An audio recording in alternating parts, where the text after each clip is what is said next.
Bonjour à tous et bienvenue. Pendant que l'Euro débutera ce soir, d'autres rencontres internationales ô combien importantes se déroulent à travers le globe. Ces rencontres, ce sont les préliminaires, ceux dont on ne se lasse jamais, c'est-à-dire pour les qualifications au Mondial 2022 en zone CONCACAF et en zone Asie. Alors on avait fait le point il y a un petit moment, on continue le feuilleton et on va démarrer tout de suite par la zone Asie avec la Syrie, les Aigles de Damas qui ont déjà assuré leur billet pour le tour principal de qualification. En Asie, il y a 3 tours principaux. Au début, il y avait les 12 plus mauvaises nations qui s'affrontaient en aller-retour. C'était moins d'un an après le sacre de la France en 2018. Après cette première éliminatoire, on passe à une première phase de groupe qui donnera la phase, ensuite la grosse phase de groupe principale pour les qualifications mondiales 2022.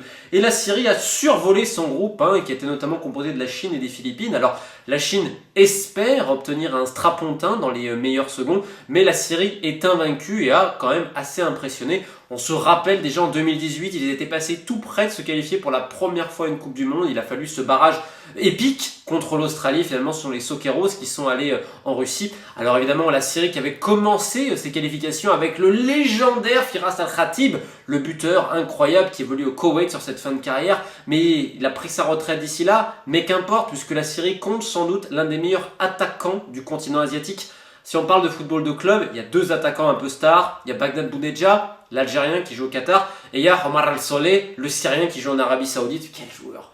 C'est pas simplement un buteur comme l'était Al-Khatib, c'est un joueur très complet, qui est capable de jouer dos au but, qui a un jeu de tête, qui peut remiser, enfin bref.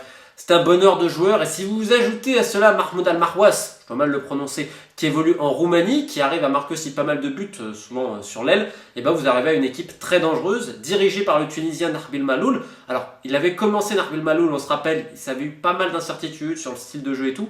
Et là, il y a un autre problème, c'est évidemment le non-versement de son salaire à lui et à son staff, en grande partie à cause de la loi César imposée donc par les États-Unis à la Syrie. Mais qu'importe, malgré ça, la Syrie va voir le prochain tour qualificatif, et ce sera sans doute l'une des équipes les plus dangereuses à suivre, parce que depuis le début de la qualification, c'est sans doute celle qui a le plus impressionné en zone Asie. Maintenant, on va aller dans le groupe B, si vous le voulez bien, où l'Australie a fait le job, sans trop de surprise. Et là, pour la place de meilleur deuxième, la Jordanie espère arriver à ses fins. Et il y aura donc ce fameux derby, le Jordanie-Koweït, qui va se dérouler ces prochains jours. Évidemment, on va regarder ça avec grande attention. Petite pensée également pour le Népal, qui a signé 2 victoires. C'est un petit exploit pour ce petit pays. Alors évidemment, maintenant on va aller dans le groupe C. Et le groupe C, que dire? Irak, Iran, Bahreïn, Hong Kong, Cambodge. Alors c'était sans doute l'un des groupes les plus compliqués, et l'Iran avait complètement, c'était sabordé, il n'y avait pas d'autre mot, au tout début de sa campagne, entraîné par le Belge Marc Wilmots. Ça a été un fiasco absolu, 2 défaites contre le Bahreïn, et dans les dernières minutes face à l'Irak, pas pour les avoir vus, pour avoir été en live avec eux, c'est pas forcément très folichon, c'est assez solide, mais pour le moment l'Irak est première du groupe, et qu'est-ce qu'on arrive sur la dernière journée? Iran-Irak qui va donc se jouer au Bahreïn. Je rappelle que là, pour ces qualifications en zone Asie, on a choisi un pays, une destination, et tous les groupes vont jouer leur dernier match dans ce pays-là. Donc là, c'était au Bahreïn. L'Iran a fait le job donc en gagnant 3-0 face au Bahreïn, sinon ils étaient éliminés avec sans doute le plus beau duo d'attaque d'Asie. On parlait de Omar Al-Soleh en Syrie, mais que dire de Azmoun qui fait les beaux jours du Zénith, et de Mehdi Taremi qui lui fait les beaux jours de Porto, que tout le monde a vu exploser cette année en Ligue des Champions. Imaginez que l'Iran jouer avec Taremi, leader incontesté, capable de faire des passes, de marquer. Taremi, c'est un super joueur, quelle activité sur le terrain. Et Azmoun, je ne sais pas si on se rend compte de ce duo d'attaque qui, même dans le monde, peut dire on a un meilleur duo d'attaque que l'Iran. Alors, évidemment, les top nations, mais tu prends plein d'autres bonnes nations, ils n'ont pas Azmoun et Taremi devant. Donc, le potentiel iranien qui devrait normalement leur permettre d'atteindre la prochaine phase de qualification, sinon, alors là, ce serait pire qu'un échec. Alors, Marc Wilmots, évidemment, était parti, ça va mieux depuis. On verra ce qui va se passer. L'Irak, alors bon, c'est un peu comme en Syrie, en Irak, il y a toujours énormément de problèmes avec la fédération, le politique, le ci, le là. Katanec, le sélectionneur, a fait une discussion à la José Mourinho. J'ai envie de dire, quand José disait I prefer not to speak because if I speak, et il a dit à peu près pareil, parce qu'en effet, la sélection irakienne et notamment tout ce qui l'entoure, il y a tellement de soucis. C'est triste parce que quel pays de football, quel Irak. Donc on verra ce finish incroyable qui va se qualifier à ce niveau-là. Si on va dans le groupe D, alors un groupe très intéressant puisque très équilibré. Alors l'Arabie Saoudite évidemment était la favorite, l'Arabie Saoudite d'Hervé Renard qui avait commencé timidement. On se rappelle de ce match nul face au Yémen, hein, 2-2, j'y étais, une ambiance incroyable au Bahreïn, avec les Yéménites qui mettent un retourné incroyable pour ouvrir le score, et le gardien yéménite qui fait des parades, en veux-tu, en voilà. Enfin bref, l'Arabie Saoudite qui a eu un peu de mal aussi contre la Palestine, bon finalement normalement ils vont terminer premier de leur groupe, mais derrière c'est intéressant puisque vous avez la Palestine qui s'est un peu foirée sur les qualifications, mais c'est vrai qu'avec le contexte c'est toujours compliqué, notamment les matchs à l'extérieur. Le Yémen est passé au travers parce que normalement ils ont dû terminer devant Singapour, mais surtout l'Ouzbékistan. L'Ouzbékistan en théorie c'est une forteresse imprenable. Allez en Ouzbékistan. Je m'en rappelle, j'en ai parlé avec Guirado, donc les frères Guirado, qui ont fait partie de l'équipe des Philippines pendant une dizaine d'années. Hein, ce sont des Espagnolos-Philippins. Alors, Luis, lui, a pris sa retraite, mais il s'appelle Alfredo, si je dis pas de bêtises. Il est toujours en sélection. Et il me disait la plus grosse ambiance qu'ils avaient vue, le match le plus chaud, c'était en Ouzbékistan. Et l'Ouzbékistan, si on peut parler comme ça, un peu chier dans la colle, hein, ils avaient perdu notamment 2-0 en Palestine, et donc potentiellement, ils ne seront pas parmi les meilleurs seconds, ce qui nous fait parler de l'Asie centrale, et oui, vous savez, cette zone de terre sauvage, hein, comme dirait mon ami Lotfi Wada, et malheureusement, vis-à-vis de l'Asie centrale, il n'y aura peut-être aucun représentant au prochain tour. Alors, on va en revenir là-dessus, juste petite parenthèse sur le groupe E, où le Qatar, évidemment, termine premier, alors ils sont déjà qualifiés d'office, évidemment, mais ils font encore les éliminatoires, ils sont très bons. Oman, qui pourrait terminer dans les meilleurs seconds. Alors c'est une belle progression pour cette nation. Déception, évidemment, pour l'Afghanistan, qui avait 2 fois le match en main face à l'Inde, face à le Bangladesh, et 2 fois dans les arrêts de jeu, ils ont pris des buts. Alors c'est terrible pour la sélection afghane, qui est une sélection vagabonde, hein, ça fait plus de 30 ans qu'ils ne peuvent pas jouer à domicile. Ils sont composés de toute cette diaspora et des gens qui ont dû quitter souvent le pays. C'est une sélection maintenant qui est dirigée par un Afghan, Anush Dasgir, qui a des joueurs très intéressants. Bref, il y aurait tellement à dire pour ceux que ça intéresse. Hein, dans mon dernier livre, on termine avec évidemment le gardien de l'Afghanistan qui est ergothérapeute et qui joue, enfin bref, des histoires absolument incroyables. Donc une déception quand même pour l'Afghanistan qui aurait dû faire mieux, qui a le potentiel pour mieux faire. Et quand on parlait donc des terres sauvages de l'Asie centrale, c'est le groupe F. Derrière un Japon, c'est sans doute la nation qui a un plus impressionné avec la Syrie dans ces qualifications-là. On retrouve côte à côte le Kyrgyzstan et le Tadjikistan. Mais le Tadjikistan, il y aurait tellement à dire avec le Kyrgyzstan, puisque le Kyrgyzstan, qui était plutôt pas mal, a trouvé le moyen de perdre contre la Mongolie. Alors, il y a eu une crise de Covid dans l'équipe kirghize. Il n'y avait plus de gardien disponible, on a mis un défenseur, et ils ont perdu 1-0 contre la Mongolie, qui m'a but sur phase arrêtée, une grande tête. Les Kirghizes ont dominé, mais la Mongolie a tenu. Alors, la Mongolie, c'est incroyable, ils ne s'étaient jamais qualifiés pour ce genre de phase de groupe. Et ils ont tenu 2 victoires, ce qui est un miracle. On rappelle que le football en Mongolie, pendant 30 ans, quasiment, il n'y avait pas eu d'équipe nationale. Ensuite, il y a eu un redémarrage. Bref, c'est très intéressant à étudier le football mongol qui se développe évidemment autour de sa capitale, Oulan-Bator, mais également dans d'autres villes. Il y a l'idée également même du gouvernement, il y a eu des programmes là-dessus pour aider un peu la sédentarisation de certains peuples à travers le sport, notamment le football. Sauf qu'il y a une énorme contrainte en Mongolie, c'est l'hiver. Comment tu fais pour jouer ? Donc on essaie de jouer dans des terrains un peu indoor, de futsal, etc. Mais ça, pendant 6 mois de l'année, tu peux quasiment pas jouer en Mongolie.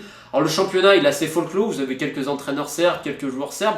Vous avez également un Français, Nicolas Vandelli, qui a été champion il y a quelques années. Alors ça essaye un peu de se développer. Il y a quand même eu pas mal de déboires, notamment sur du trafic de joueurs, africains notamment, qui étaient quasiment SDF, qui n'étaient pas bien traités par les clubs. Et cette sélection nationale, qui aujourd'hui voit des jeunes arriver, mais c'est un miracle d'avoir eu deux succès. Et on notera donc le Kyrgyzstan, qui avait eu déjà des doutes. Le Birmanie-Kyrgyzstan, on s'était dit, oula, il y a eu une enquête ouverte potentiellement pour match truqué, parce que tous les matchs dont je vous parle, là, j'en parle avec amour et passion, mais on va être réaliste, il y en a plein qui sont truqués. Faut pas non plus voir le paradis sur la zone Asie, c'est plutôt l'enfer vis-à-vis des matchs truqués. Et là, la Birmanie aujourd'hui qui prend 7 ou 8-1 face au Kyrgyzstan. Oh la Birmanie, oh le football birman les enfants. Enfin bref, en tout cas, suspense absolu entre le Tadjikistan et le Kyrgyzstan. Est-ce qu'ils vont pouvoir accrocher une place dans les meilleurs seconds? Le suspense est là. Groupe G, c'est donc le groupe le plus équilibré, comme vous le voyez, entre le Vietnam, les Émirats Arabes Unis, la Thaïlande et même la Malaisie. Alors bon, la Malaisie en théorie aurait été un ton en dessous, mais la Thaïlande n'a pas réussi à conclure ses matchs. 3 matchs nuls pour le moment. Les Émirats sont en train de bien revenir, avec une attaque assez flamboyante, comme ça a toujours été un peu caractéristique de leur jeu, avec des éléments assez techniques. Et le Vietnam, pour le moment, qui est leader. Alors là, c'est évidemment le grand suspense dans ce groupe-là. C'est des nations émergentes qui cherchent à émerger par le football. Il y a des volontés politiques, évidemment, notamment au Vietnam. Et évidemment, la dernière journée entre les Émirats et le Vietnam. Et en plus, ça se joue à Dubaï. Qu'est-ce qui va se passer? Grand suspense. Et enfin, le groupe H, où la Corée du Nord s'est retirée des qualifications, parce que le lieu choisi pour les derniers matchs était en Corée du Sud. Et pour plein de raisons, ils ont décidé, alors, quelles sont les véritables raisons derrière ce retrait. En tout cas, ça a bouleversé un petit peu tout le groupe. Et là, donc derrière la Corée du Sud, qui va se qualifier assez aisément, on a le Liban. Le Liban, c'est l'habituelle libanaise, c'est-à-dire On peut avoir notre destin en main, mais au dernier moment, soit il y a un match truqué, soit on va se saborder. En fait, l'équipe du Liban de football, c'est une équipe experte pour se saborder. Exemple tout bête, tu joues le Sri Lanka, tu gagnes péniblement 3-2 avec un but exceptionnel version en retournée. Alors certes, le Sri Lanka a eu un péno bidon, mais bon, tu rassures pas. Puis tu joues le Turkménistan, et tu mènes 2-1 avec un but incroyable, une frappe des 30 mètres et tout. Super. Et là, tu trouves le moyen de prendre un but à la 86e, ton capitaine Eagle, il prend un carton rouge, et à la 91e, tu perds le match, alors que tu avais quasiment la qualification entre les mains. Ça, c'est l'histoire du football libanais qui va devoir obtenir un résultat. Face à la Corée du Sud, on se rappelle qu'à Beyrouth, ils avaient obtenu un nul assez miraculeux 0-0, alors sur une pelouse où il y avait plus de trous que de gazon, parce que visiblement, les grands stades à Beyrouth, bon, l'entretien, tu sais pas trop. Tu te demandes où se passe l'argent, de toute façon, au Liban. Hein. Bon, ça va au-delà du sport, évidemment. Donc là, ils vont devoir faire un miracle pour espérer terminer dans les meilleurs seconds, alors qu'ils avaient leur destin entre leurs mains. Maintenant, on va peut-être faire un petit tour en zone CONCACAF également, où il y a eu aussi quelques surprises. Alors, le Salvador est sorti premier de son groupe, logique. Montserrat, comme on l'avait déjà expliqué il y a un petit moment, Montserrat, c'est l'une des forces émergentes de la Caraïbe de par sa diaspora. Donc, pas de surprise. En parlant de forces émergentes, le Suriname, qui termine deuxième de son groupe. Pour la première fois, le Suriname a fait appel à sa diaspora. Évidemment, ça a fait des résultats. Sauf le Canada était trop fort. Le Canada s'était imposé lors de la dernière journée 4-0. A noter quand même, c'est important, que les îles Caïmans ont fait un match nul. C'est l'une des plus faibles nations au monde. Alors, faire un match nul, c'est absolument incroyable. Donc, dans le groupe B, c'était un peu la grande surprise. Dans le groupe C, qui était sans doute le groupe le plus relevé, Curaçao sort à la différence de but pour un but. Parce qu'ils ont marqué un de plus face au Guatemala, alors qu'il y a eu un match nul. Le Guatemala qui sort, malheureusement, sans avoir perdu un seul match. Alors c'est terrible, ce nouveau format de qualification. Cuba, avec ses legionarios, ses joueurs étrangers, qui a gagné ses 2 derniers matchs. Donc qui prépare activement, potentiellement, la qualification pour la Gold Cup. On aura le temps d'y revenir dans une autre vidéo. Donc Curaçao, entraîné par Gus Hiddink, cette grande diaspora, qui sort de son groupe face au Guatemala. Est-ce qu'aujourd'hui, Curaçao est la meilleure île de la Caraïbe niveau footballistique? Je pense qu'il y a un match aujourd'hui entre Curaçao et Haïti, en effet, à ce niveau-là. Dans le groupe D, le Panama s'en est sorti sans trop de surprise. Malheureusement, Anguilla, le dernier du classement FIFA, n'a pas réussi à faire le match nul une seule fois. Crise de Covid encore également, ils ont eu plein d'absents et tout, ça a été très dur. Ils ont pris 13 buts d'ailleurs face au Panama. Donc une pensée évidemment à la sélection d'Anguilla. Dans le groupe E, Haïti s'en est sorti. Alors ça a été compliqué face au Nicaragua, ils gagnent 1-0. D'ailleurs, j'ai habité en Écosse, j'ai regardé le match Haïti-Nicaragua, j'ai cru que c'était l'Écosse, mais en mode tropical. Une pluie! Mais alors c'était incroyable. Haïti qui va marquer sur un contre, après avoir disposé 10-0 de Turks et Caïcos. Alors, gros problème entre le comité et la fédération.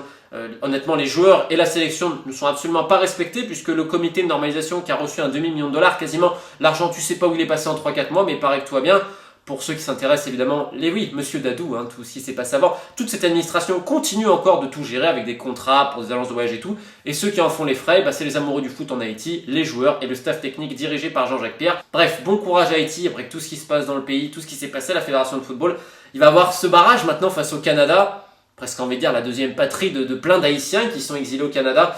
Donc match évidemment avec beaucoup de suspense, ça va commencer dès demain, parce qu'en effet, pour passer au prochain tour qualificatif CONCACAF, vous devez sortir de ce groupe-là, ensuite il y a un barrage, et ensuite vous allez à la phase principale de qualification. C'est un parcours herculéen, et un parcours herculéen où la très grande surprise, c'est que Trinité et Tobago, rappelez-vous Mondial 2006, Dwight York, Russell Latapi, Sancho, Stern John, Cox, et tous les autres, Shaka Hislop le gardien, et Trinité et Tobago n'a pas réussi à sortir de son groupe. Ils n'ont pas perdu certes, mais ils ont fait 2 matchs nuls, dont un face aux Bahamas, une des pires nations FIFA. C'était incroyable. Alors, il y a eu plein de problèmes entre la FIFA, le comité de normalisation, où là encore, la FIFA a montré toute son influence néfaste quand on ne va pas dans son sens. Et donc, c'est Saint-Kitts Sénévis, rendez compte, Saint-Kitts Sénévis qui passe. Alors, c'est héroïque pour cette nation caribéenne. Et comme vous le voyez, il y a plein de surprises. Et donc là, ces prochains jours vont se dérouler les 3 barrages pour accéder à la phase principale de qualification au Mondial 2022. Alors on a parlé de plein de pays, on a parlé avec passion, j'ai sans doute dû parler trop vite, etc. Mais c'est ça, c'est un peu le beautiful game. Il y a peut-être un peu des matchs truqués, mais il y a surtout de belles et grandes histoires ici et là, qu'elles soient au Vietnam, qu'elles soient aux Émirats, qu'elles soient au Népal, qu'elles soient en Haïti, ou que sais-je encore. Bref, vive le football, le vrai, bon euro à tous, mais également bonne fin de qualification 2022 à tous. Ciao!